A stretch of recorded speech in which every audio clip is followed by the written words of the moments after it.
I'm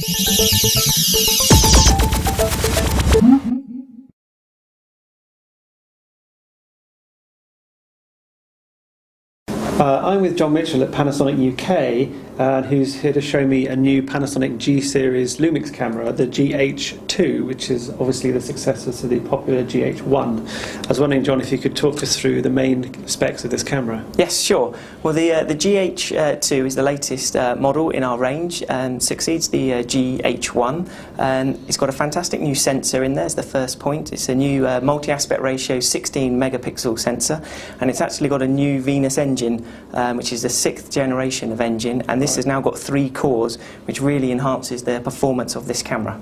Okay.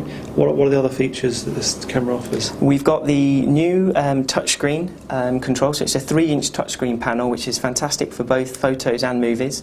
It's got a new colour system in there as well, so it's a very dynamic screen, 460 dot resolution.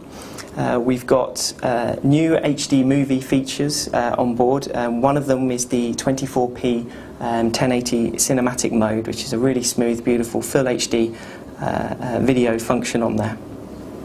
And also there's a variable speed, variable frame rate movie. Yes, right? yes, you can actually, before you shoot, you can choose to shoot at, say, 80% of normal speed for a slow down video, or up to 300% for a really quick video, which is a lovely new feature, all in camera, so no post-editing. There are some changes to the body compared to the GH1, aren't there? So yes. Can you tell us what's been changed on this camera? Sure.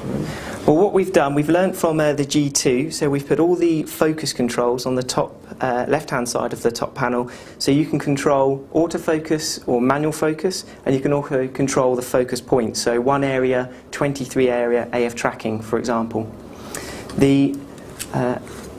The dial has now been moved from the front of the camera to the back. It's still the 2 function with the click, so that you can control things like the aperture or shutter speed in manual mode. You've still got the Dolby digital stereo built into the camera on the top plate there, and your movie record button is now also moved to the top plate, so at any time you can press that button and instantly start taking your movies. Okay, what's this other button here at the back?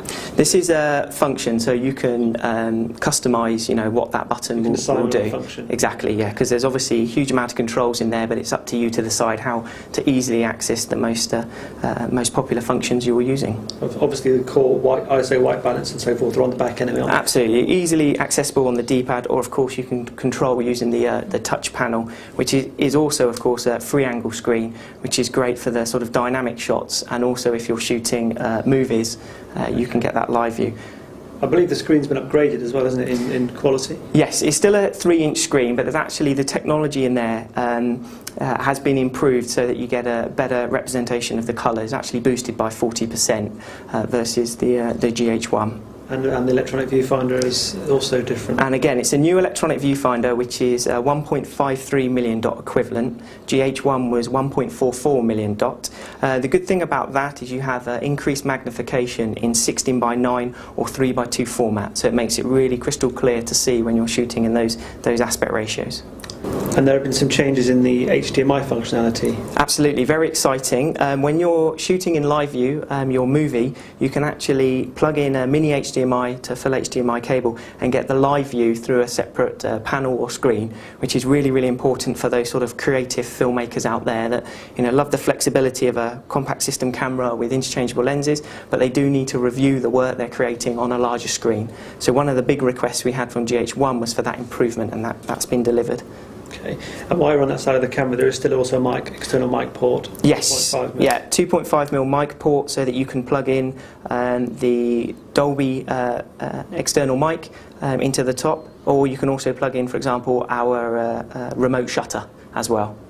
So what lens is this bundled with? The GH1 was bundled with a 14-to-140mm lens. Yes, we will have the GH2 with the 14-to-140, so the 10 times HD lens. We will also have it with the 14-to-42 3 times lens, so there's 2 good options depending on sort of the style of photography that you're going for starters. And you've also launched some new lenses for this camera. Yes, we've got our 9th and 10th micro four thirds lenses launching this autumn. First of all is our 14mm pancake lens, which is f2.5. So it's the world's smallest interchangeable lens, which is 28mm wide angle equivalent. Right. So that's very exciting, really good prime lens. Then we've also got the 100 to 300mm super telephoto lens, which is f4 to 5.6 with image stabilisation built in, the button there. Metal mount on all the new lenses that we've launched. So this is also going to launch in the autumn.